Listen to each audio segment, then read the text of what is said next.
అపహరించినప్పుడు సీతమ్మ చెయ్యలేలా ఒంటి పైన కొంచెం బంగారు ఉంటుంది, గాజులు కానీ కొన్ని ఆభరణాలు ఉంటుంది.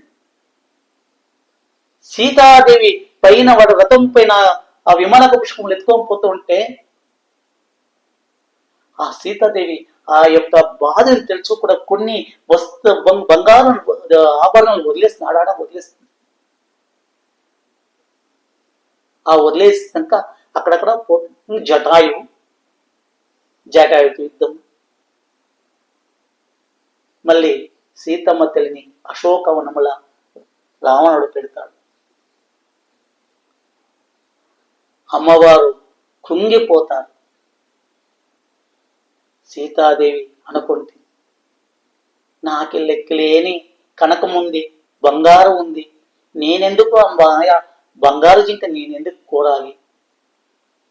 ఆ బంగారు జింకను కోరినాక నాకు ఇంత కష్టం రావాలనా?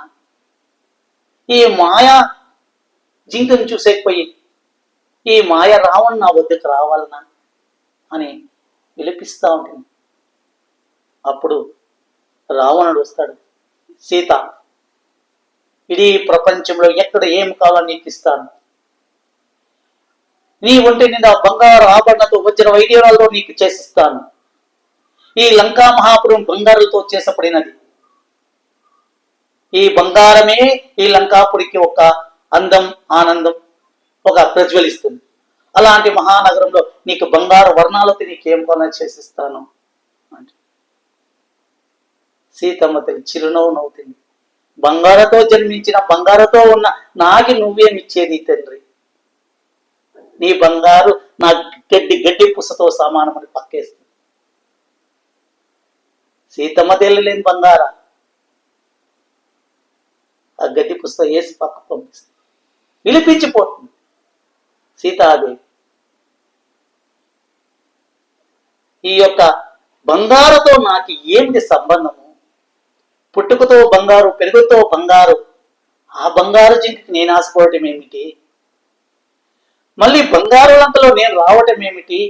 ఈ బంగారు చూపించినన్ని మళ్ళీ రావణుడు అడగటం ఏమిటి? సీతాదేవి మనసు అల్లకొలోలమైపోతా. ఇది జరుగుతూ ఉంటే మళ్ళీ ఆ యొక్క యుద్ధ ప్రయాణాలు అవుతుంది.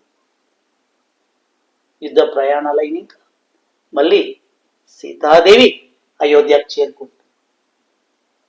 అయోధ్య చేరుకుని ఆనందంగా మళ్ళీ జీవనం చేస్తుంటే సీతాదేవికి శ్రీమంతం చేసినప్పుడు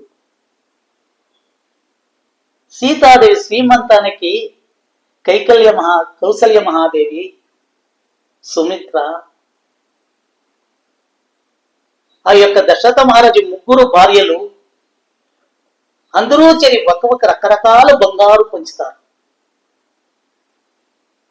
అమ్మకి లెక్కలేని బంగారం ఇస్తూ ఉంటారు.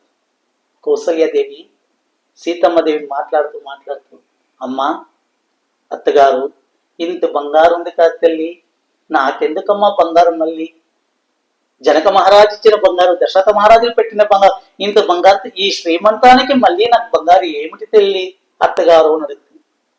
ఆవిడు కౌసల్యాదేవి ఎంత బాగా చెప్తుందంటే, అమ్మా జానకి, అదంతా పాతపడిన బంగారమ్మా, నువ్వు ఎన్నో కితలు వేసి ఇరిచిన బంగారమ్మా. ఇప్పుడు నేను మన ఆచారాలను పిలిపిస్తాను. ఇప్పుడు కొత్త రకమైన కొత్త బంగారం నీకు కావాల్సిన విధంగా మన ఆచారాలతో కొత్త రకం బంగారం చేయించుకోమ్మా.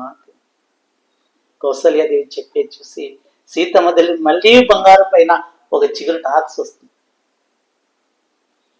ఆ బంగారం ఆభరణాలు మళ్ళీ రకరకాలమైన సీతాదేవి ఆ యొక్క బంగారం ఆభరణ శ్రీమంతం చేసుకుంది. ఆ శ్రీమంతమైనక ఇప్పుడు వనవాసంలో మళ్ళీ కథ ముందుకు వస్తాం. ఆలోచించేసి సీతాదేవి అలాగే కూర్చొని కంట్ల నీళ్ళు కారుతూ